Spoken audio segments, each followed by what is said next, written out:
अनिका को नाराज होकर जाते देख कुणाल सोच में पड़ गया। उसे लगा कि अगर वो रागिनी को सब कुछ नहीं बताएगा तो शायद वो उससे दोस्ती नहीं करेगी। अपने नए क्रश को खुद से दूर जाते रोकने के लिए कुणाल ने उसे आवाज दी, रुको, बताता हूँ, सब कुछ बताता हूँ। अनिका जैसे उसी पल का इंतजार कर रही थी, वो तुरंत रुक गई। अनिका की धड़कनें तेज हो चुकी थी, मगर उसने अपने आप पर संयम रखा था क्योंकि वो नहीं चाहती थी कि कुणाल और किसी को भी उसके बारे कुछ भी पता चले। पिछले 6 सालों से अनिका को बस इसी पल का इंतजार था कि कहीं से उसके बेटे की कोई खबर मिले। तुरंत अनिका ने अपने पर्स से सनग्लासेस निकाले और तुरंत पहन लिए। वो नहीं चाहती थी उसकी आंखों की नमी कुणाल देखे, लेकिन कुणाल ये देखकर और टेंशन में आ गया। उसे लगा कि अनिका वहां से निकलने की तैयारी में सनग्लासेस पहन रही है, इसलिए वो टेबल से उठकर अनिका के पास आया और आस पास देखने लगा, मानो चेक कर रहा हो कि कोई उनकी बातें सुन तो नहीं रहा। फिर उसने धीरे से अनिका को कहा, देखो रागिनी, मैं सचमुच नहीं जानता कि उस बच्चे का क्या हुआ। दरअसल वो अनिका के पापा गौतम ने ही उसे किडनैप किया था। बस वही जानते हैं कि वो बच्चा इस वक्त कहाँ है। ये सुनकर अनिका पूरी तरह से टूट गई। उसे शक तो था कि उसके पापा उसके बेटे की किडनैपिंग के पीछे थे, मगर आज कुणाल के मुंह से ये सुनकर उसे यकीन भी हो गया। वो समझ नहीं पा रही थी कि उसके पापा ने आखिर ऐसा क्यों किया। कुणाल, जो अब तक अनिका के पीछे खड़ा हुआ था, उसने अनिका के कंधे पर हाथ रखा और फिर धीरे से वो उसके सामने आया। अनिका जो अपने शौक में थी, वो कुणाल को सामने देखकर बिना कुछ बोले बस यहाँ वहां देखने लगी। अनिका की इस नर्वसनेस को देखकर कुणाल ने पूछा, क्या हुआ रागिनी, तुम इतनी नर्वस क्यों हो? वैसे प्लीज अब तुम बुरा मत लगाना, लेकिन तुम्हें इन सब बातों से क्या लेना देना? अनिका अब भी शौक में खड़ी थी, लेकिन कुणाल का शक बढ़ न जाए इसलिए अनिका ने किसी तरह बात बनाकर कहा, मैं जल्दी से नए दोस्त नहीं बनाती। उनके बारे में जब तक पूरी इंफॉर्मेशन न हो मैं दोस्ती नहीं करती। कुणाल थोड़ा फ्लर्ट करते हुए बोला, अब तो सब कुछ जान लिया मेरे बारे में, अब तो दोस्ती का हाथ आगे बढ़ा दो। ये कहते हुए कुणाल एक बड़ी ही फ्लर्टेशियस स्माइल के साथ अपना हाथ आगे बढ़ाता है। लेकिन अनिका के लिए अब कुणाल किसी काम का नहीं था, क्योंकि वो जानती थी कि कुणाल उसे उसके बेटे तक नहीं पहुंचा सकता।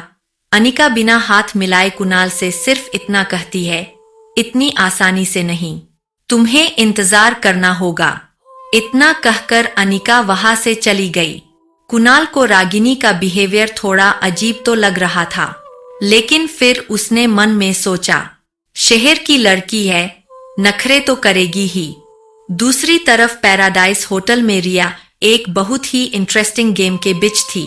रिया एडसोन के जरिए टीम को इंस्ट्रक्शंस दे रही थी, तुम सब पीछे ही रहो, मैं आगे जाके दुश्मनों का बंकर उड़ा देती हूँ। यस, ये बूस्टर हमारी टीम का है, अब दुश्मनों को नहीं छोड़ूंगी। राहुल 121, तुम एयरबेस पर हमला करो।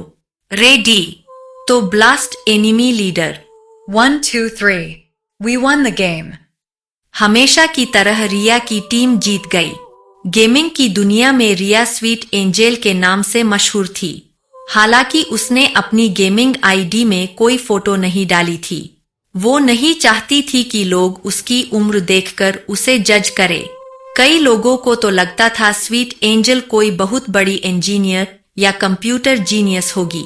पूरी दुनिया से रिया के फैंस उसे well played, you are the best के मैसेज उसके गेम में करने लगे। इतना ही नहीं, 2500 से ज्यादा पेंडिंग फ्रेंडशिप रिक्वेस्ट आकर पड़ी थी रिया के पास। रिया पर अब इन मैसेजेस की वाहवाही का असर नहीं होता था, क्योंकि अब ये सब कुछ उसके लिए बहुत आम बात थी। स्वीट एंजेल के नाम से खेल रही रिया मोर्टल फाइट गेम की वर्ल्ड चैंपियन थी। रिया ने अपना टैबलेट सोफा पर घुमाकर फेंका, खड़ी होकर रूम में लगे इंटरकॉम की तरफ गई। उसने सोचा एक चॉकलेट मिल्कशेक मंगवाया जाए।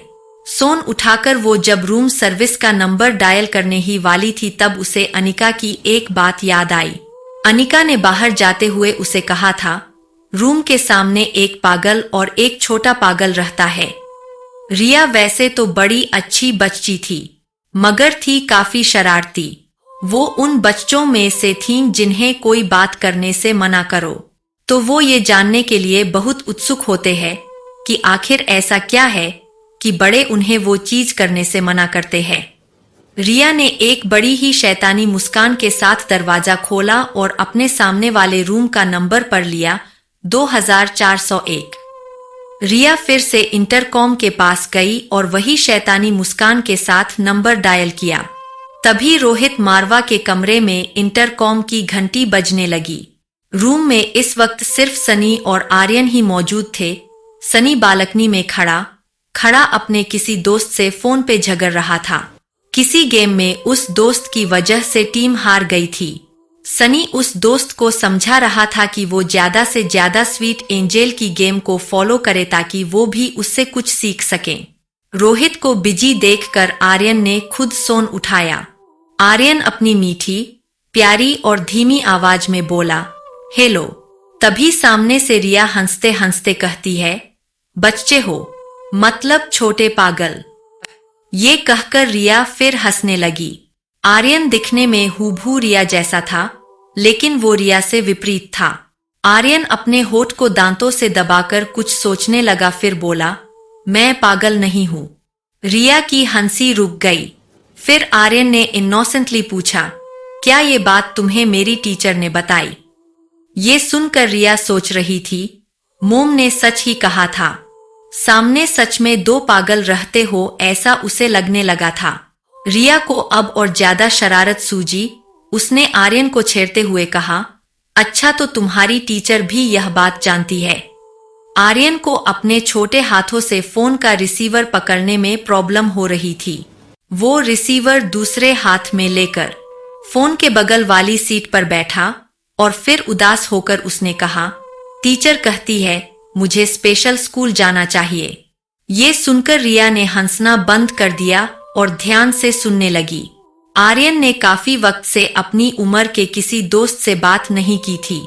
रिया की आवाज सुनकर आर्यन को लगा जैसे उसे उसका कोई पुराना दोस्त वापस मिल गया हो।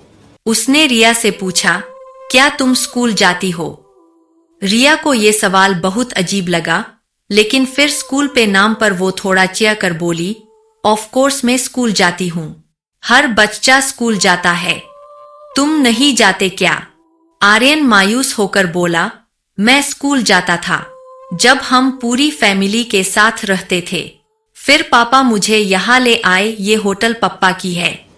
अब हम यही होटल में रहते हैं। ट्यूशन टीचर यही आती है मुझे पढ़ाने। रिया ने ऐसी सीरियस बातें पहले कभी नहीं सुनी थी।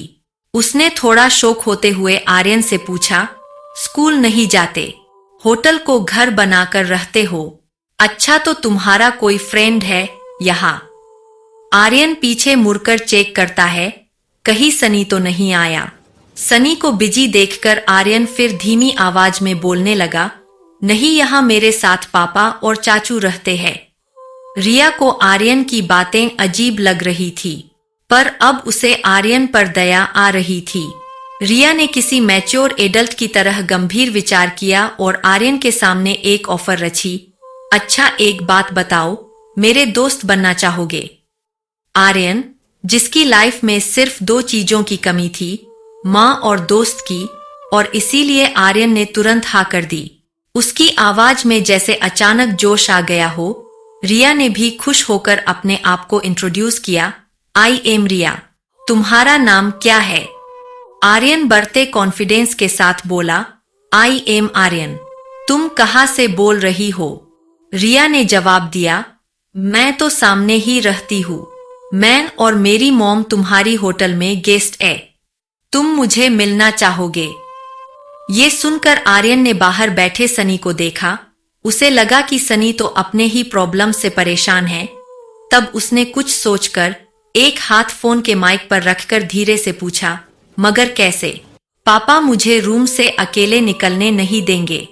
रिया ने एक हाथ कमर पर रखकर फोन का रिसीवर सिर पर पटका, अरे तुम बच्चे हो क्या? देखो तुम ठीक 15 मिनट में मुझे नीचे होटल की लॉबी में मिलो। मैं मम्मी को फोन करके बोल दूंगी कि मुझे पिज्जा खाना है, इसलिए हम नीचे जा रहे हैं। वो जब आए तब तुम उनसे भी मिल लेना और हमारे साथ पिज्जा खाने भी चलना। अच्छा बाय, अब मैं फोन रखती हूँ। तुम 15 मिनट के बाद नीचे मिलना।